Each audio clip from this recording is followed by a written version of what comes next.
and welcome to a new episode of Off the Bench with RGT. Hope you guys are well. The summer transfer window opened on 1st of June and I will be discussing some of the exciting transfers that have taken place so far. So let's dive right in.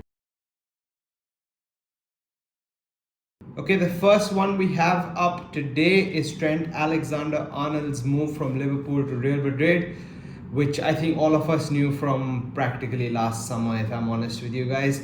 Real Madrid have a knack of getting players to run down their contracts so that they can sign them as free agents, and they managed to do the same with Alexander-Arnold as well. I think he will do pretty well for Real Madrid. We've always seen that he struggles slightly defensively, but Xabi Alonso plays with two wing backs. So I think that'll be more attacking than defending for Trent, and I think that'll suit him very well because he definitely has more attributes as a wing back than a full back. Liverpool went out and replaced Trent with Jeremy Frimpong from Bayer Leverkusen. I like the player in general, if I'm honest with you guys, but I have some doubts on him defensively.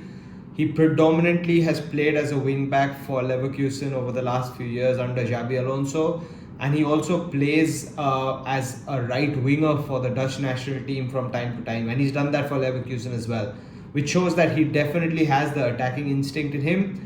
But it would be great to see how he deals with the defensive side of his game, especially in a league like the Premier League. Matheus Cunha to Manchester United. I honestly think it's an absolutely top signing by the club. It's honestly not hit me yet, and you can't blame me because we're an absolute shithole right now. But I'm so confident that he's going to improve us manifold. He's such a good carrier of the ball. He's strong, he's athletic, he's Premier League proven. He has an eye for goal, he has a long range shot. I feel like this guy is the complete package, or at least I hope, because historically we've been excited about signings, but I feel like getting Cunha from a Premier League club, and because he's already proved it in the Premier League, is massive. And honestly, the best thing about this signing was that he made it clear from day one that come what may, with European football, without European football, he wanted to join for Man United. And those are the type of players and those are the type of signings you want to make, especially when you're in an absolute hole right now. Kelleher joining Brentford and Mark Flecken joining Bayer Leverkusen. I mean, that was written in the stars, right? Erik ten Hag named as their new manager.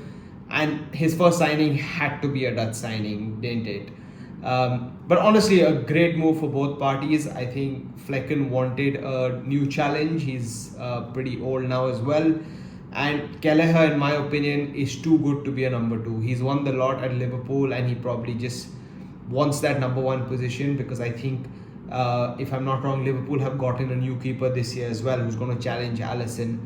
So good move for both parties, and I think Kelleher will do brilliantly for Brentford. Liam Delap to Chelsea is a signing that I still can't get my head around, honestly. 30 million pounds, great market opportunity, but as a United fan, I'm actually very relieved that we didn't end up signing him because currently what United need is probably more of a proven number 9 who can come in and hit the ground running from day one. Yes, Liam Delap has scored goals in the Premier League for Ipswich, but he is nowhere near the finished article. So while it was a great market opportunity, I'm pretty glad that he went to Chelsea. But from Liam Delap's point of view, I don't really understand why you would choose to go to Chelsea. They already have like 35-40 players. They're very confused about who they're going to keep, who they're going to let go.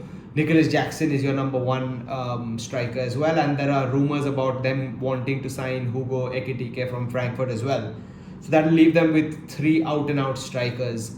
And they still have Nkunku in their squad. I know there's talk of him leaving, but he's going to the Club World Cup. They still have Mark Gui, or however you pronounce his name. So I mean, they have a lot of players. So if you want regular game time, I do not know if Chelsea was the right choice. He could have probably chosen, I don't know, someone like a Forest or something, because Chris Wood is aging as well.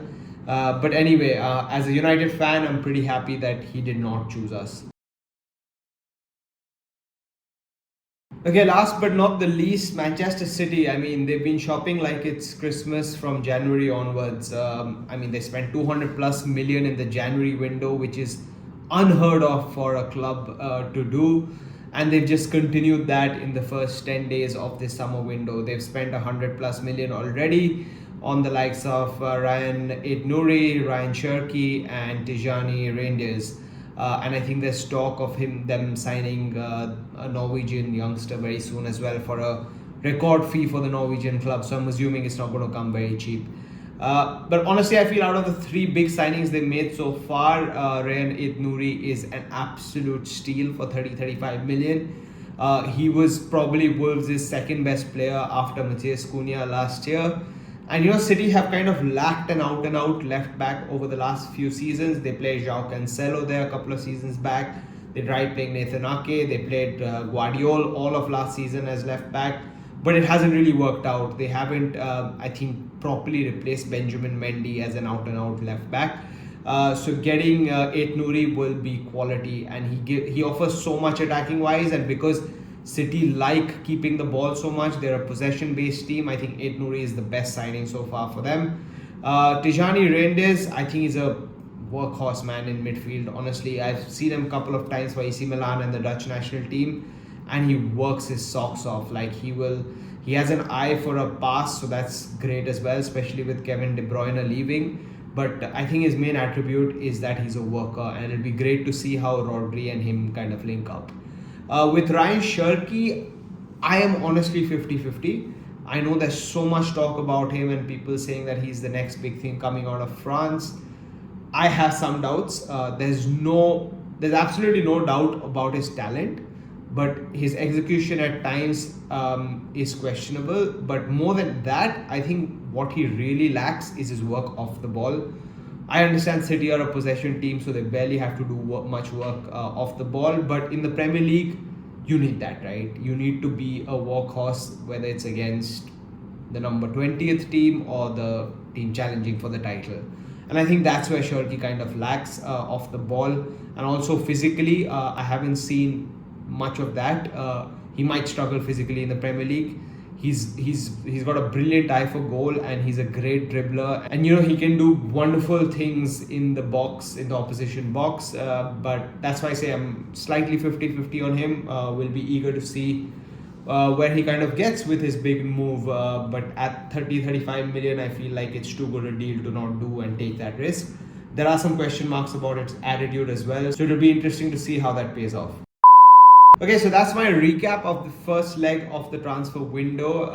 Very, very different circumstances this year because of the Club World Cup. But I think the transfer window officially reopens in less than a week now again. So there'll be lots of more exciting transfers to talk about. But till then, don't forget to like, share, subscribe, and spread the love.